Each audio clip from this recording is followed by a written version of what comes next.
संविधान सभा की बनाई हुई अलग अलग समितियां अपने काम में लगी हुई थीं और सरकार को भी इस मुश्किल वक्त में बहुत कुछ संभालना था। इसलिए एक लंबे अंतराल के बाद संविधान सभा फिर मिली 4 नवंबर 1948 को। पर इस बीच हुई एक घटना ने सबको हिला दिया था, राष्ट्रपिता महात्मा गांधी की हत्या।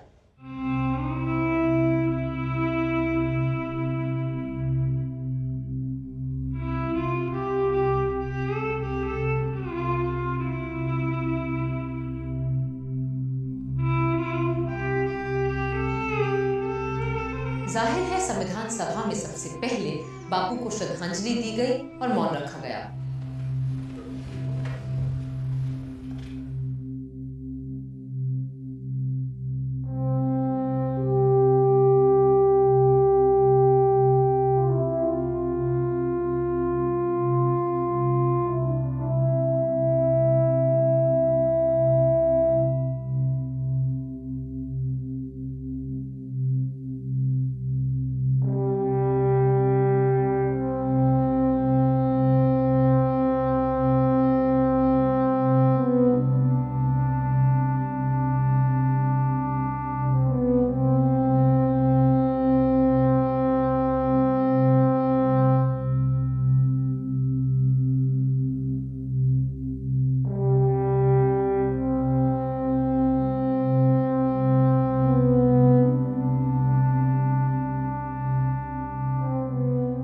अजीब इत्तेफाक ये था कि इसी बीच कायदे-आज़म जिन्ना साहब भी नहीं रहे थे। सो गांधी जी के तुरंत बाद उन्हें भी श्रद्धांजलि दी गई और मौन रखा गया। और फिर शुरू हुआ मौलिक अधिकारों पे बात बहस का सिलसिला और शुरुआत की डॉक्टर अंबेडकर ने।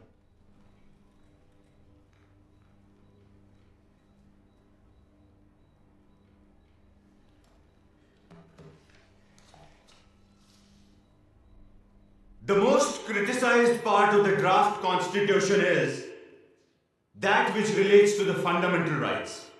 It is being said that the fundamental rights are not fundamental unless they are also absolute rights. In the first place, this criticism seeks to distinguish fundamental rights from non-fundamental rights, which is not sound. The real distinction between the two is that non-fundamental rights are created by agreement between parties, while fundamental rights are a gift of the law. Only because fundamental rights are the gift of the state, it does not follow that the state cannot qualify those laws. पर बहुत से लोगों का मानना था कि नागरिकों को बुनियादी हक देने में बड़ी कंजूसी की गई है। Dr. Ambedkar is a learned professor, and I think the draft constitution is mainly his handicraft. I want to ask him why the fundamental rights, if indeed they are fundamental, why are they being qualified by putting so many provisos? Either state the fundamental rights clearly, frankly, or omit the whole chapter from the constitution and let the future governments frame the fundamental rights according to the needs of the time.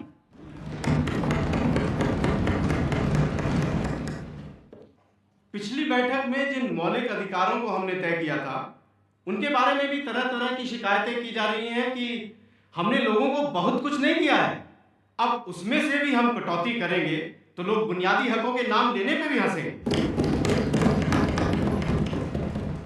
जनाब सदर साहब, इजहारे ख्यालात की आज़ादी का वादा किया गया है। मुल्क भर में आने जाने रहने की आज़ादी भी दी गई है और मन मर्जी से ज़मीन जायदाद खरीदने बेचने की आज़ादी भी मिली है, पर हर छूट पे कुछ ना कुछ पख भी लगा दी गई है। कहीं इस बात की रोक है तो कहीं उस बात की टोक। इस सारी रोक टोक की वजह से इस शानदार आइन की शान पे बट्टा लग गया। सदर साहब, पहला हक जो हर बाशिंदे की मांग है वो है उसकी जान की हिफाजत का हक और उसकी आज़ादी का तहफ़्फ़ुज़।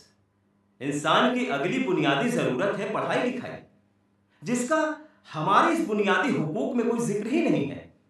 इसलिए मेरी तजवीज़ है कि बच्चों के पढ़ने पढ़ाने को हम स्टेट की जिम्मेदारी माने और एलिमेंट्री एजुकेशन को हर शहरी के बुनियादी हुकूक में बाकायदा शामिल करें। उस वक्त तो लारी साहब की बात नहीं मानी गई और शिक्षा को मूल अधिकारों की जगह निदेशक तत्वों के तहत रखा गया। पर अब 6 दशकों के बाद शिक्षा हर भारतीय बच्चे का अधिकार है। लारी साहब जहां भी होंगे आज बहुत खुश होंगे। बुनियादी हकों पर बात जारी रखी यूपी के छोटे से कस्बे संडीला से आई बेगम साहिबा एजाज रसूल ने, जो बड़ी सुलझी हुई और ज़हीन औरत थीं। जनाब सदर साहब, ये निहायत ज़रूरी है कि कम से कम कुछ सिविल आज़ादियाँ हर शहरी को ऐसी मिले जिन्हें छीनना किसी लेजिस्लेटर के लिए भी नामुमकिन हो। इसीलिए हमारे आइन को चाहिए कि वो इन आज़ादियों को हर सूरत महफूज रखे। मेरे तई ये निहायत ज़रूरी है कि कोई ऐसी कमेटी या एजेंसी बनाई जाए जो इस बात पर नज़र रखे कि जो फंडामेंटल राइट्स हमने दिए हैं और जो डायरेक्टिव प्रिंसिपल्स हमने तय किए हैं, उन मंसूबों को सारे सूबों में लागू किया जा रहा है या नहीं। बहुतों ने मूल अधिकारों की तारीफ की तो बहुतों ने उन पर सवाल भी उठाए। शायद यही तो लोकतंत्र का मर्म है।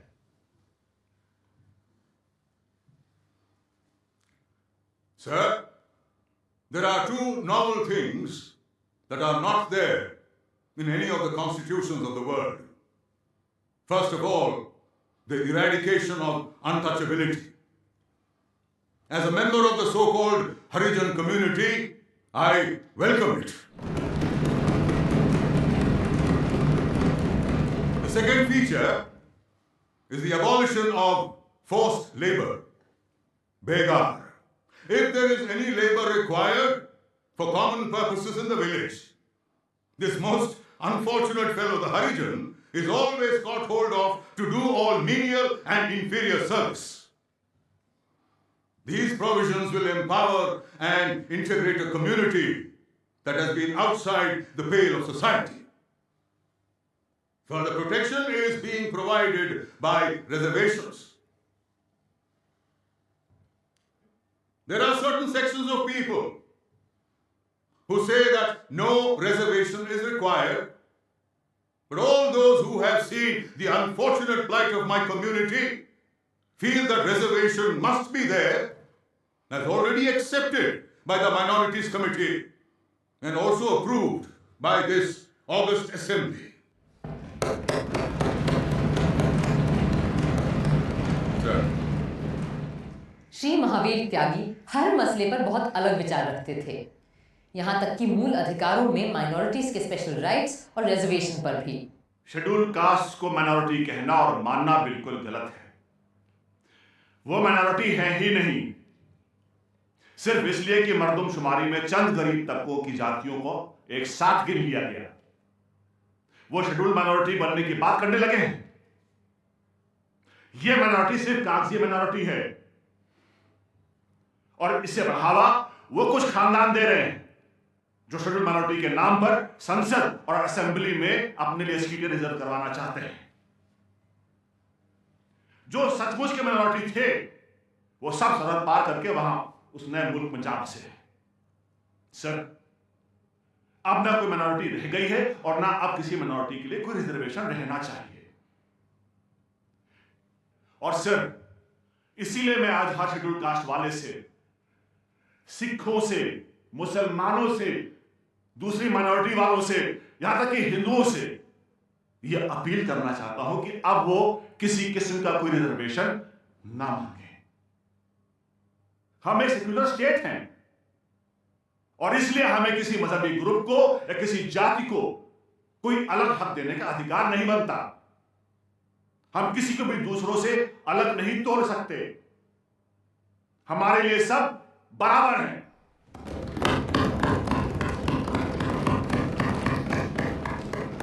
सदस्यों की शंकाओं को सुलझाने और सवालों का जवाब देने खड़े हुए ड्राफ्टिंग कमेटी के सम्मानित सदस्य श्री अल्लाड़ी कृष्णस्वामी अय्यर, जो बीमारी के कारण अक्सर बैठकर बात किया करते थे।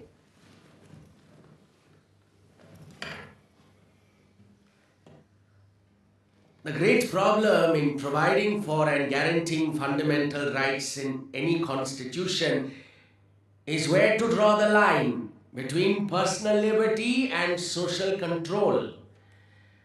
True liberty can flourish only in a well-ordered state and when the foundations of the state are not imperiled.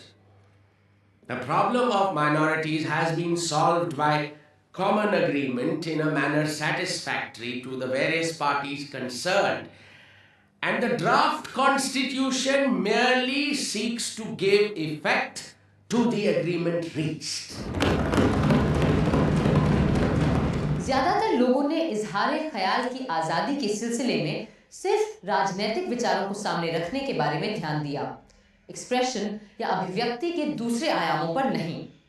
उपाध्यक्ष महोदय, क्लॉज 13 को अगर रास्ते पे चलने वाला आदमी भी पढ़े तो समझेगा कि देश के अंदर स्वराज आ गया और हर इंसान को इसमें फ्रीडम मिल गई। मगर आगे चलकर सब क्लॉज 2, 3, 4, 5 और 6 को वो पढ़े तो वो समझ लेगा कि देश के अंदर अभी स्वराज नहीं आया है। इस हाउस के बहुत सारे सदस्य जानते हैं कि सन 1941 में फ्रीडम ऑफ स्पीच और एक्सप्रेशन के लिए महात्मा गांधी जी के नेतृत्व में हम लोगों ने व्यक्तिगत सत्याग्रह किया था और इस देश के हजारों नहीं लाखों लोगों को जेल के अंदर सड़ना पड़ा था। उस समय हम ये सोच रहे थे कि जब हमारा राज आएगा तो इस देश के हर नागरिक को फ्रीडम ऑफ स्पीच और एक्सप्रेशन मिलेगी।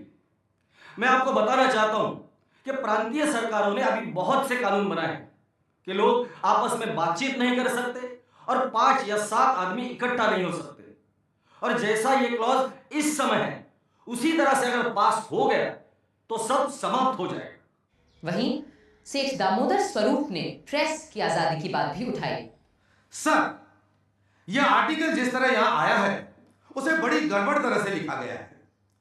एक बात जिसका यहां कोई जिक्र ही नहीं है वो है प्रेस की आजादी। मेरे ख्याल से महोदय यह तर्क दिया जाएगा कि प्रेस की आजादी भी क्लॉज ए में ही निहित है, जिसमें बोलने और अभिव्यक्ति की आजादी की बात कही गई है। पर महोदय, मेरा कहना है कि आज का युग अखबार का युग है। प्रेस प्रतिदिन शक्तिशाली होता जा रहा है, इसलिए यह आवश्यक है कि हम प्रेस की आजादी की बात अपने संविधान में साफ साफ और अलग से लिखें। सिर्फ प्रेस ही नहीं, आज टीवी और इंटरनेट में भी इजहार ख्याल की आज़ादी पर सवाल उठते रहते हैं।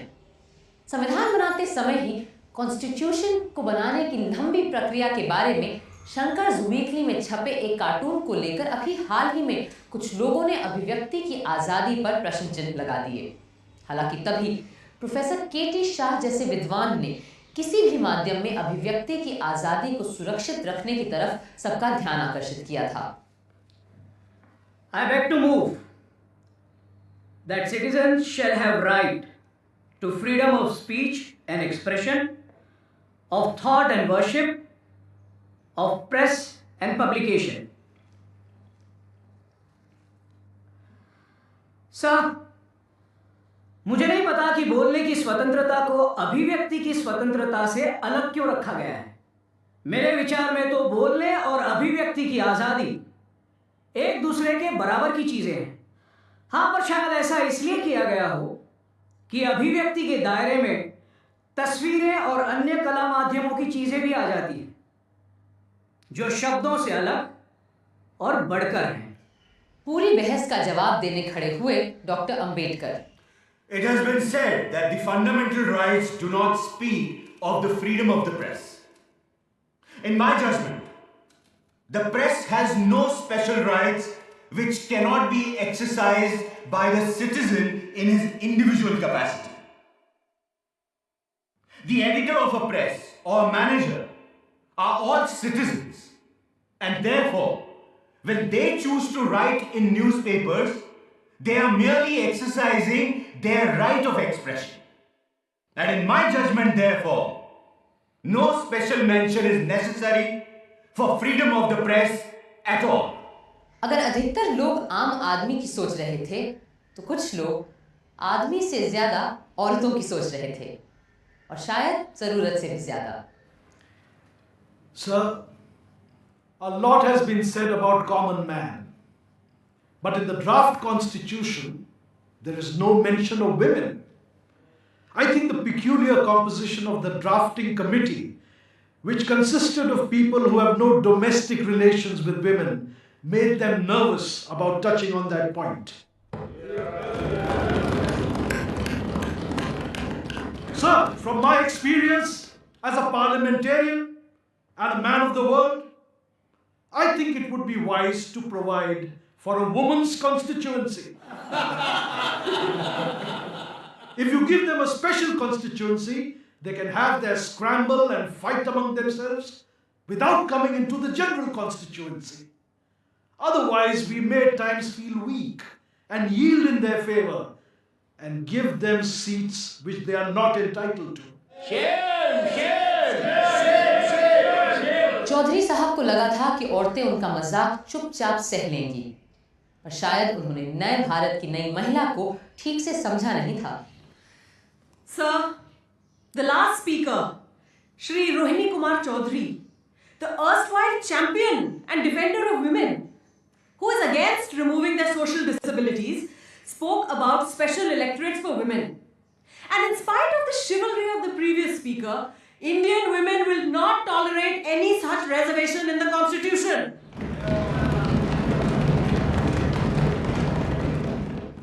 जनाब, एक औरत होने के नाते मुझे सबसे बड़ी मसरत ये है कि हमारे आइन में सेक्स की बुनियाद पे मर्द औरत के बीच कोई भेद नहीं किया गया है, और मुझे यकीन है कि आने वाले वक्त में हमारे देश की औरतें नए संविधान से बराबरी के बर्ताव का पूरा भरोसा रख सकती हैं।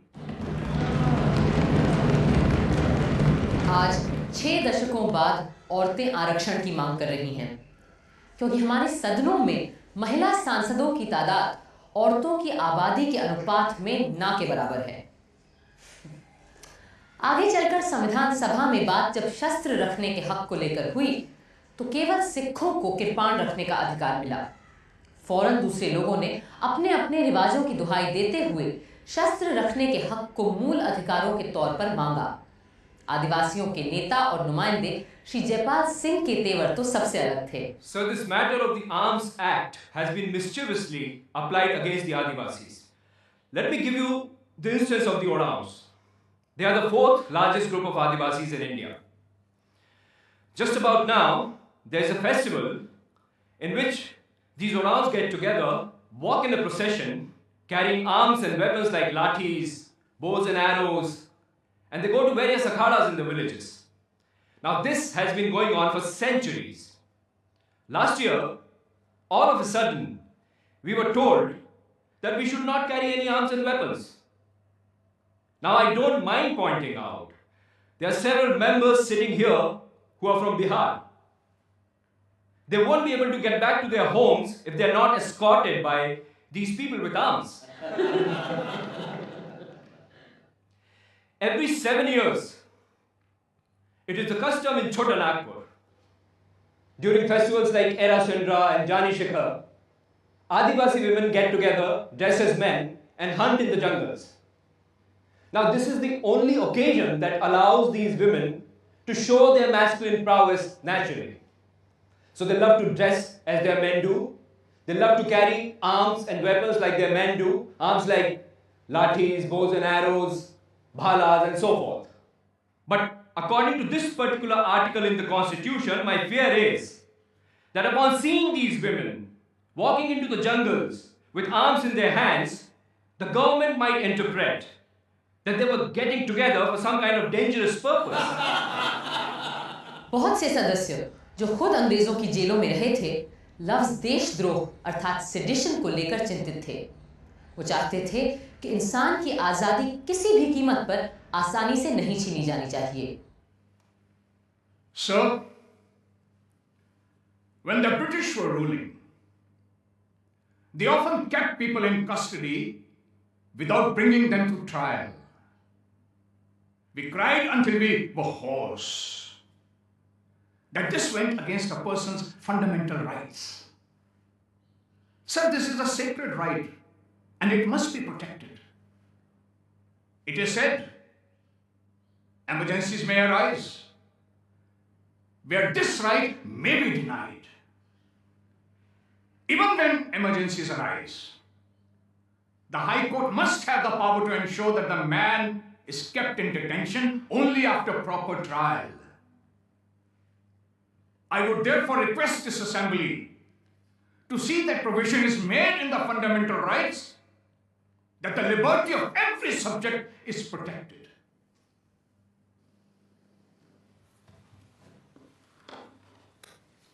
महोदय, हमारे यहाँ जो फौजदारी कानून है, उस कानून में दफा 124A कब लगाई गई थी, उसका मैं यहाँ के माननीय सदस्यों को स्मरण दिलाना चाहता हूँ। उन्हें याद होगा कि वह दफा लोकमान्य बाल गंगाधर तिलक को सजा देने के लिए खास तौर से बनाई गई थी। मुझे यहाँ पे कुछ व्यक्तिगत बातें याद आ जाती हैं। मेरे परदादा को सोने का एक कमरपट्टा मिला था, हीरो से जड़ा हुआ। उसको सन 1857 में अंग्रेज सरकार को मदद देने के लिए दिया था और उस पर लिखा था, in recognition of his services during the mutiny in 1857। मैंने 1930 के सत्याग्रह में अपने भाषण में कहा था कि मेरे परदादा ने जिस सरकार को स्थापित करने के लिए सहायता देकर पाप किया था, उस पाप का प्रायश्चित उनके पड़पोते ने उस सरकार को उखाड़ने का प्रयत्न करके किया है।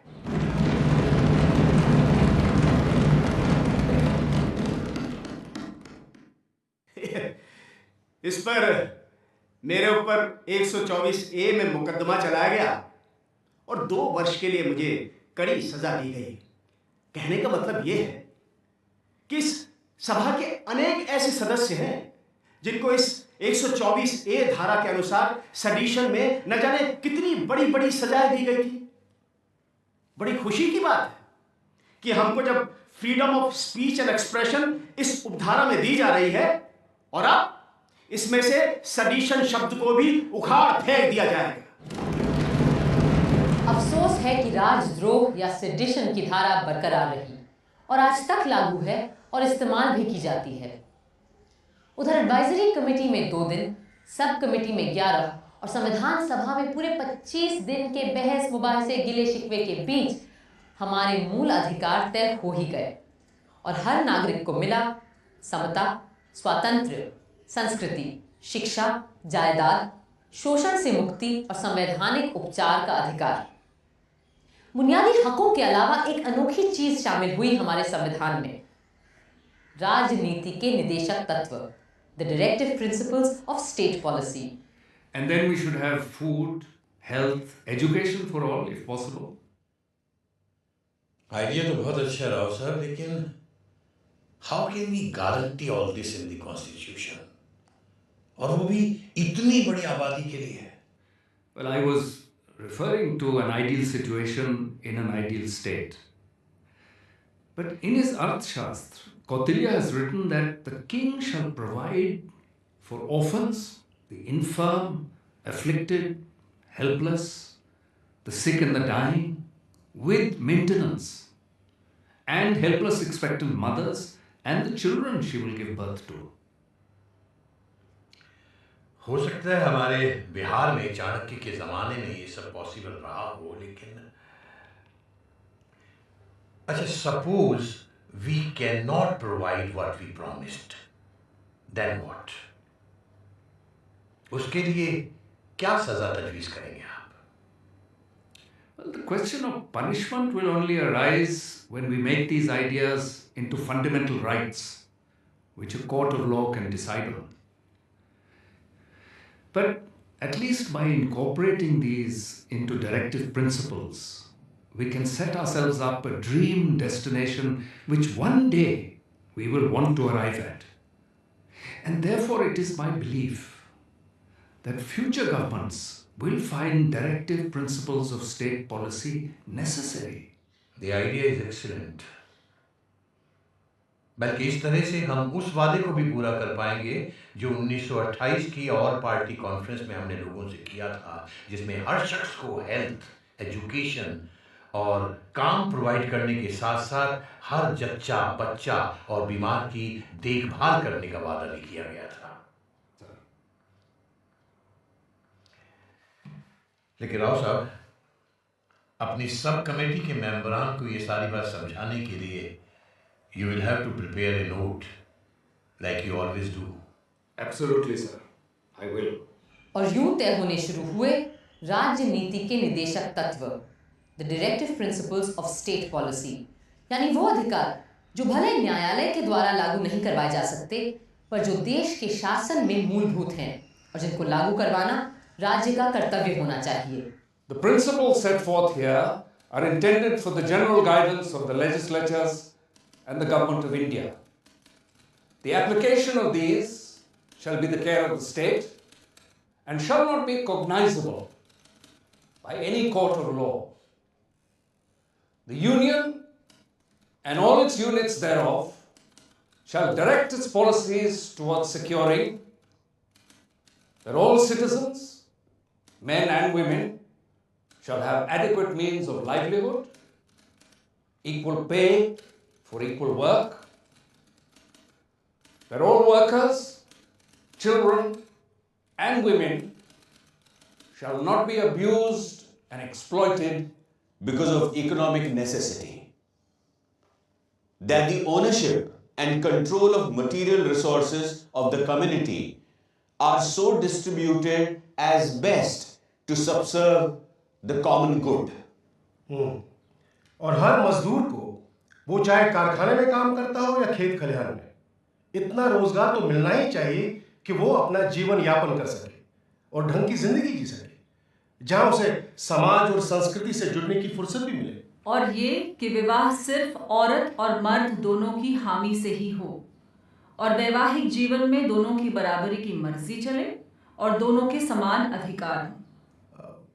ये शायद संभव न हो पाए क्योंकि हमारा समाज अभी इतना विकसित नहीं है कि the directive principles of state policy एक कुतुबनुमा की तरह हमें बताते रहते हैं कि देश और समाज को आदर्श रूप से किस दिशा में जाना चाहिए। इन दिशा निर्देशों पर भी बहुत सोचा संविधान सभा के सदस्यों ने। The state shall make no discrimination against any citizen on grounds of religion, race, caste, and language. And what about sex? What sex? Gender. I want the word sex also to be included here. असमानता हटाने की बात करते वक्त आप लोग औरत और मर्द के बीच की असमानता हटाने की बात करना क्यों भूल जाते हैं? Then we can say that no discrimination shall be made on grounds of religion, race, caste, language, and sex. But discrimination for women means discrimination against men, isn't it? But how? Suppose you have a park solely for women, which is paid for by public funds, then it will be considered illegal if you say no discrimination shall be made on ground of sex. Yes. For example, we cannot make a tank only for Muslims. It will be illegal because it discriminates on grounds of religion. आप ये कहना चाह रहे हैं कि कल से सिर्फ औरतों के लिए पार्क, तालाब, घाट, कुएं सब बंद कर दिए जाएंगे? If we have to provide for women some separate institutions, then the use of the word sex in this clause would make it difficult. तो फिर हटा दीजिए इसे। पर कम से कम हम औरतों के लिए अलग संस्थाएं, घूमने फिरने उठने बैठने की जगह तो रहने दीजिए। जायदाद और अपनी मर्जी से शादी के मसले में तो आप पहले से ही हमारे हक छीन चुके हैं। और तो और विवाह में मर्द और औरत दोनों की सहमति जरूरी हो, मेरी इस तजवीज़ को भी आप लोगों ने ताक पर रख दिया है। You have removed my clause on the right to marriage by mutual consent. आखिर औरतों को चाहिए क्या? अगर आप लोगों को मर्दों से बराबरी चाहिए तो वो तो अब सब बराबर है ही। अब आपको बराबरी भी चाहिए और ऊपर से खास अधिकार भी चाहिए। मेरी तो समझ में नहीं आता कि आखिर औरतों को चाहिए क्या। I for one do not complain about their attitude. I agree with your attitude, madam. Thank you. If you allow us to change this clause to read as follows. The state shall make no discrimination on grounds of religion, race, caste, and language, provided that nothing contained in this clause shall prevent separate provisions being made for women and children. I have no objection to that. Then, shall we accept this clause as amended? Accept.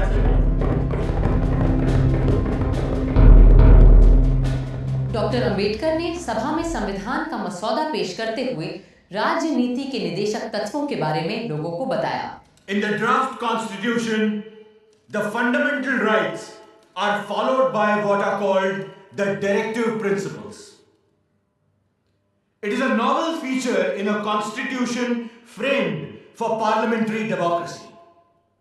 Directive principles are like instruments of instructions. The inclusion of such instructions in such a constitution becomes justifiable for another reason.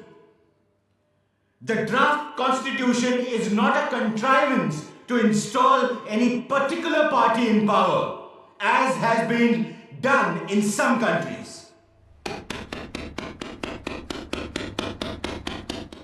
Who should be in power is left to be determined by the people. But the group that captures power will have to respect the directive principles. They cannot ignore them. Their breach may not be answerable in a court of law, but will certainly be answerable to the electorate at election time. Sir, as the Honorable Law Minister himself candidly admitted, the directive principles of state policy cannot be enforced in a court of law. They are pious and superfluous.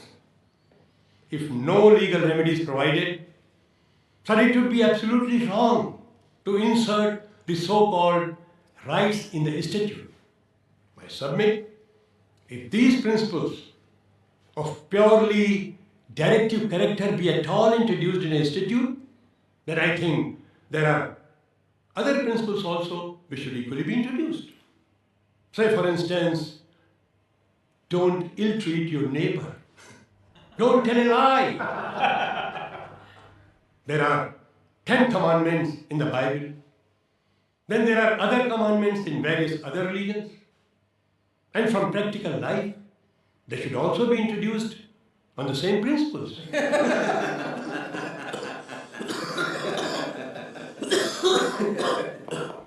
नज़ीरुद्दीन Ahmad साहब जैसे लोग जहां directive principles को पूरी तरह खारिज कर रहे थे, वहीं ऐसे लोग भी थे जो इन्हें बड़ी गंभीरता से ले रहे थे। और जैसे जैसे संविधान अपना स्वरूप लेता गया, डायरेक्टिव प्रिंसिपल्स को लेकर लोगों के ख्यालात बदलते गए, साफ होते गए। सन 48 के अंत में एक बार फिर निदेशक तत्वों को लेकर सभा में बातचीत शुरू हुई। डायरेक्टिव प्रिंसिपल्स की बात बहुत अहम और ज़रूरी है, क्योंकि ये यूनिफॉर्म सिविल कोड से भी ताल्लुक रखती है और बुनियादी तौर पर हमारे इकोनॉमिक हालात से भी। डॉक्टर अम्बेडकर ने अपनी किताब में खुद लिखा है कि इन उसूलों को हमारे आइन में बुनियादी हुकूक का दर्जा मिलना चाहिए और इन्हें 10 वर्षों के अंदर अंदर लागू करवाने के लिए मुकम्मल इंतजामात होने चाहिए। इसके लिए यह भी जरूरी है कि लफ्ज directive principles of state policy को काट कर उसकी जगह पर हमें fundamental principles of state policy का दर्जा दिया जाना चाहिए। Sir, Sardar Patel gave the title to these rights as Fundamental Principles of Governance. I should like to know from Dr. Ambedkar, why have they made a departure and changed the title to Directive Principles of the State Policy? Sir, the word directive is necessary and important because it is to be understood as giving certain direction to the future executive to show in what manner they have to exercise the power which they will have of legislature and executive. Kamat साहब का अनुमोदन तो पास नहीं हुआ, पर श्री अनंत सयनम अयंगार, जो इतना बोलते थे कि लोग उन्हें अनंत वचनम कहते थे, उन्होंने सवालों की झड़ी लगा दी। Mr. Chairman, sir, it is said that the state should, within a period of 10 years, introduce free compulsory education. Let us assume that the state does not do so then. Can any court of law enforce it? Against whom? In case a decree is granted by court of law, who will carry it out? If the government does not carry it out, can the High Court or Supreme Court enforce it? Is it open to the Supreme Court to change such a government? With its authority, can it imprison all the ministers and bring in a new set of ministers? In the nature of things, these are only directive and cannot be justiciable rights at all. कई सदस्य चाहते थे कि directive principles को हमें अधिक धार देनी चाहिए। सर, इस अनुच्छेद की शुरुआत में ही साफ लिखा है कि इन आदर्शों को लागू करवाने को लेकर आप अदालत के सामने नहीं जा सकते बिना किसी को ठेस पहुंचाए। मैं कहूंगा कि इस तरह की बात से ना अदालत को संविधान की फिक्र होगी, ना एग्जीक्यूटिव को इसकी चिंता, और जब इन्हें सहूलियत हुई तो इन बातों को लागू करेंगे, वरना भूल जाएंगे। It looks to me like a check on a bank, payable when able. That is only if the resources at the bank permit.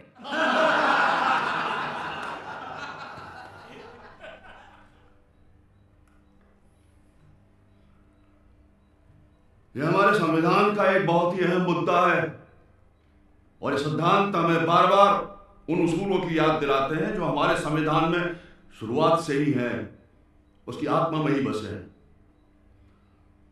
इसलिए मैं गुजारिश करूंगा अपने दोस्त केटी शाह से कि वो इसकी मुखालिफत ना करें और अपने अमेंडमेंट पर सारा जोर न डालें। कुछ लोग इनडायरेक्टिव प्रिंसिपल्स को एक खास राजनीतिक रंग देना चाहते थे। सर, ये जग जाहिर है कि हमारा जो समाज है उसे एक पूंजीवादी समाज ही कहा जाएगा, और इस समाज में शोषण करने वाले और शोषण सहने वाले दोनों एक साथ रहा करते हैं। इसमें शोषण करने वाले स्पष्ट है कि शोषित वर्ग को दबाकर ही रखते हैं। इस किस्म के समाज में असली जनता की भलाई न हो पाएगी न कायम रहेगी। उनकी भलाई तभी संभव हो पाएगी जब शोषण करने वाले वर्ग को ही समाप्त कर दिया जाए, और ये तभी मुमकिन होगा जब हम स्थापना कर सकें एक समाजवादी गणराज्य की। कईयों को यह सूरत बिल्कुल मंजूर नहीं थी। सर, क्या इन प्रिंसिपल्स का मकसद ये है कि इस मुल्क की सियासी पार्टियों को किसी खास तरह के उसूलों और सियासी प्रोग्राम तक महदूद रखा जाए? इसे जमहूरियत नहीं कह सकते, खास तौर से वो जमहूरियत जिसका हमारे यहां तस्वुर किया गया है, यानी पार्लियामेंट्री डेमोक्रेसी, जिसमें आवाम की तरफ जवाबदेही होती है।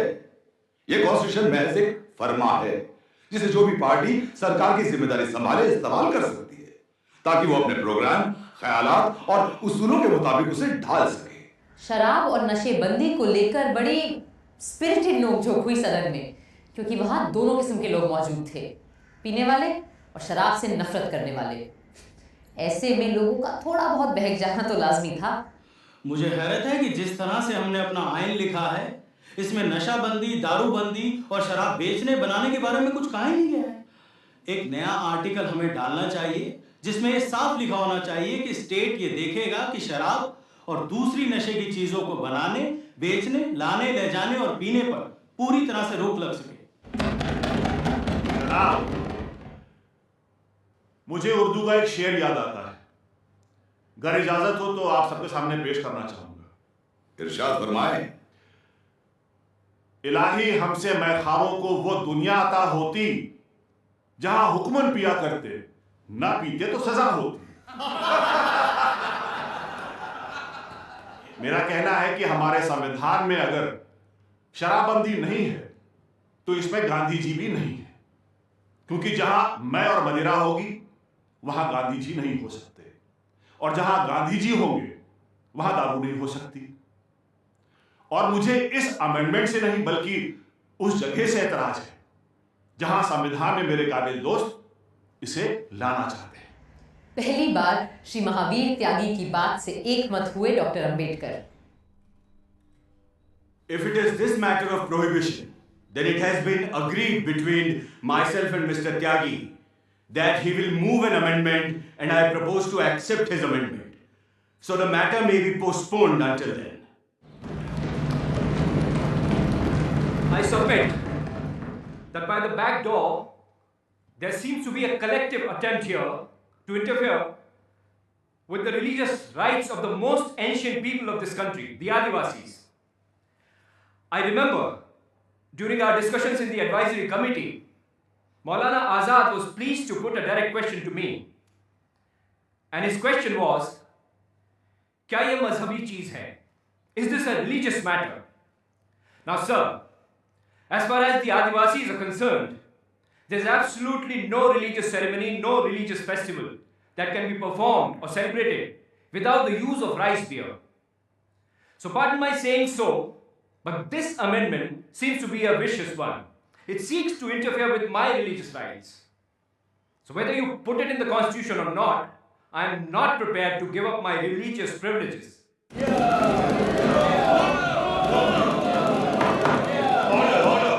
पर इन सब बातों के बीच एक बड़ी अजीबोगरीब आवाज उठ खड़ी हुई। उड़ीसा से आए थे श्री लक्ष्मी नारायण साहू। माननीय उप प्रधान जी, पहले श्री जयपाल सिंह जी ने जो फरमाया है कि आदिवासियों में ड्रिंक बहुत चलती है, तो वो तो ठीक है, लेकिन सबसे पहले मैं एक बात कहना चाहूँगा कि आदिवासी जो ड्रिंक करते हैं वो दूसरे तरीके की होती है। वो तो हम लोगों के उड़ीसा में एक वृक्ष है जिसका नाम सलब है, उसका ड्रिंक थोड़ा सा धीमा करता है लेकिन उनको पागल नहीं बनाता। अब जिस दिन से इस हिंदुस्तान में, जैसा माननीय केशव चंद्र सेन ने कहा है, the two great gifts of Britishers to India are on the one hand the Bible and in the other hand the bottle. Jaipal Singh जैसे लोग जो रिलीजियस फ्रीडम की बात करते हैं वो ऐसा मत कहें।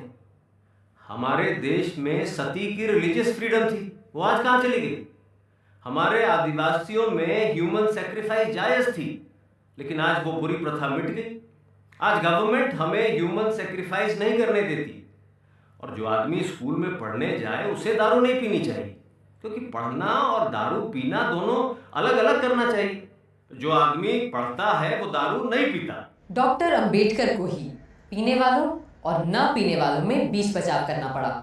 Even though a state may apply its own law regarding prohibition in any part of the country, it has no right to make it applicable to tribal areas without the consent of their district and regional councils. गौ रक्षा को लेकर बहुत से सदस्य बड़े बेचैन और उत्तेजित थे, और जब पंडित ठाकुर दास ने प्रस्ताव रखा कि दूध देने वाली गायों और उनके बछड़ों के वध का निषेध होना चाहिए, तो सेठ गोविंद दास फौरन उछल गए। महोदय,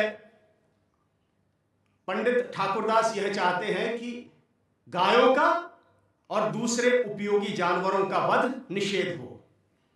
इसका यह अर्थ होता है कि अनुपयोगी गायों को काटा जा सकता है।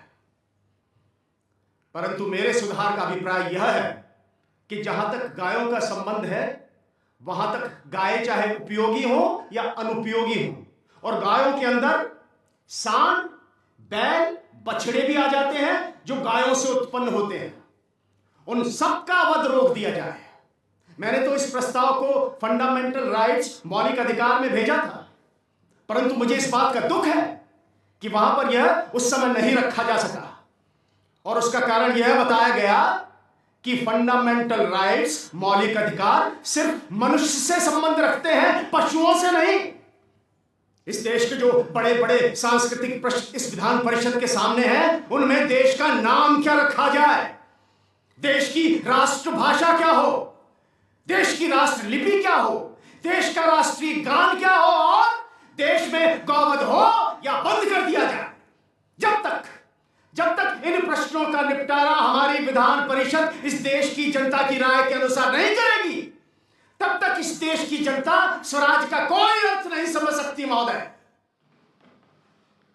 वसुधैव कुटुंबकम, वसुधैव कुटुंबकम के हमारे देश में समस्त संसार को एक समझा जाता था, और इस एकता के जीवन का प्रतीक गौ है।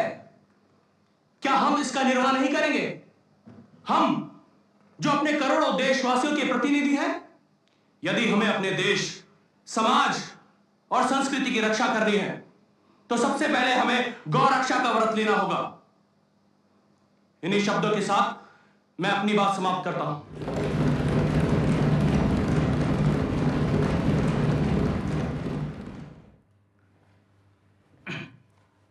महोदय, कुछ लोग मेरे पास आए और बोले आप गायों को बचाना चाहते हैं और चाहते हैं कि गौ रक्षा को संविधान के मौलिक अधिकारों में शामिल किया जाए।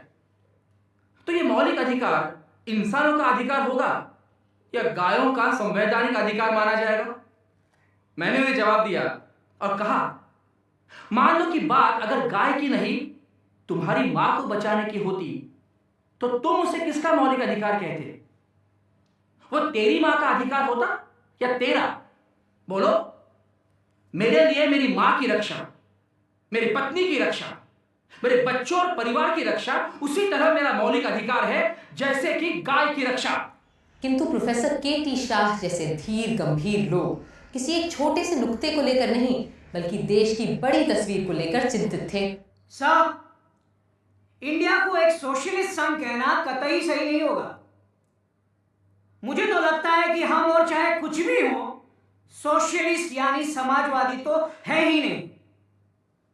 साहब, ऐसे लोग भी हैं जो सोशलिज्म के सामाजिक न्याय से वाकिफ हैं और जानते हैं कि आने वाला कल समाजवाद का युग होगा, और केवल समाजवाद ही इंसान और इंसान के बीच बराबरी का रिश्ता कायम कर सकता है। साहब, केवल समाजवादी एक ऐसी व्यवस्था है जिसमें मनुष्य को उसके नैसर्गिक अधिकार मिलेंगे और हर आदमी दूसरे के बराबर होगा। और हमारे जीवन से वो सारी झूठी बाधाएं, रिवाज, रस्में, कानून सब खत्म हो जाएंगे जिनमें चंद लोगों के फायदे के लिए इंसान ने खुद अपने आप को जकड़ रखा है। डॉक्टर अंबेडकर को फिर एक बार ड्राफ्टिंग कमेटी की बात और इरादे सबको समझाने पड़े। Article 31 deals with directive principles of state policy. It says, the state shall in particular direct its policy towards securing, 1, that the citizens, men and women, equally have the right to an adequate means of livelihood. 2, the ownership and control of the material resources of the community are so distributed as best to subserve the common good.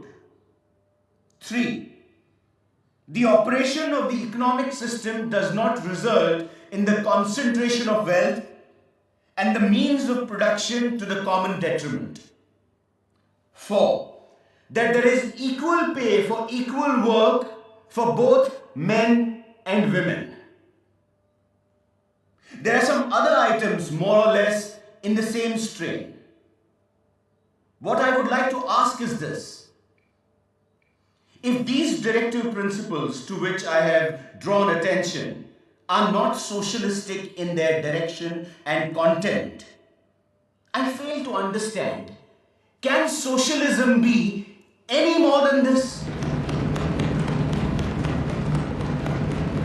अधिकतर संशोधन खारिज कर दिए गए और doctor Ambedkar का रखा प्रस्ताव पास हो गया, पर सारे मूल अधिकारों और दिशा निर्देशों के अलावा हर नागरिक अपने कर्तव्य को भी तो जाने और पहचाने, इस मुद्दे को उठाया प्रोफेसर केटी शाह ने।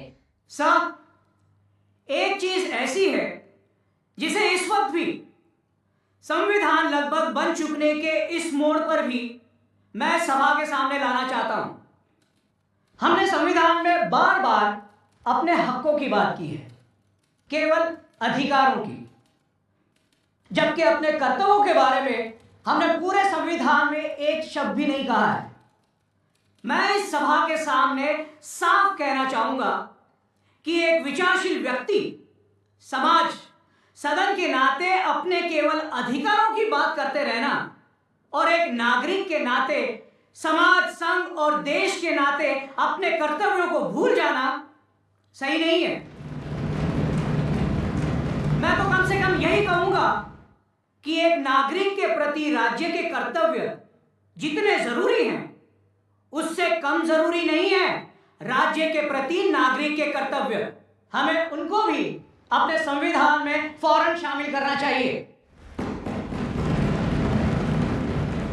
पर नागरिक के कर्तव्यों को हमारे संविधान का हिस्सा बनने में थोड़ा वक्त लगा और संविधान बनने के पूरे 25 साल बाद जब श्रीमती इंदिरा गांधी ने संविधान में बहुत से बदलाव किए, उसी वक्त हमारे मूल कर्तव्यों को भी संविधान में शामिल कर लिया गया।